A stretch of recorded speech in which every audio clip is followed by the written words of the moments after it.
we're different from all the other minorities, you know, like we're different from the blacks, the Asians, you know. We might be closest to the Mexicans because basically Mexicans are part Indian, you know. A Mexican is basically a combination of Mexican, Indian and Spanish, you know, to one degree or another, you know. But anyway, Indians, this is, you know, you have to never forget that this is Indian land we're on, you know, and it was stolen. There's no other explanation. It was not purchased, it was stolen, you know.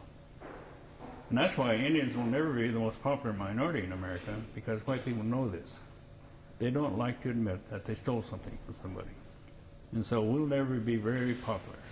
You have to realize that the whites wanted to kill all of us at one time. And then finally, I think this guy, his name is Colonel Pratt, he said, no, let's not kill him. Let's try to make him into white people. And so that's why the off-reservation Indian boarding schools came into being. The first one was Carlisle in Pennsylvania, you know. And that's where Jim Thorpe went to school, you know. The second one was Chemawa, where I went to school. And what they were doing is designed to do is that Indian kids, they place these long ways away from reservations, see, so that kids could not go back home, you know, and they were stuck there.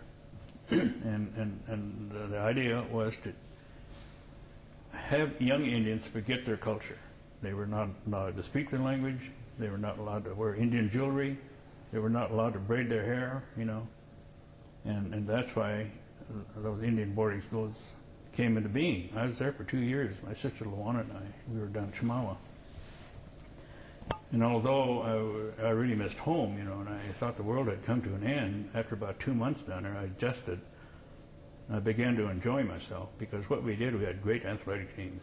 God, we could beat anybody, you know. In fact, even when my mother-in-law used to go down there, she's 93 now, the Chemawa teams are so good that the whites wouldn't play them. They said, you guys are too good.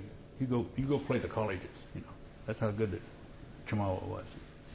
And look at Jim Thorpe, you know, everyone acclaims him the greatest football player of all time, you know. That's the kind of quality we had. So because of that, Chemawa became almost another tribe to all of us, although there were several different tribes that made up Chemawa. But all of us who were stuck there, you know, we regarded Chemawa as another tribe, you know, and we were very proud of being a part of it, you know. And it gave you strength, you know.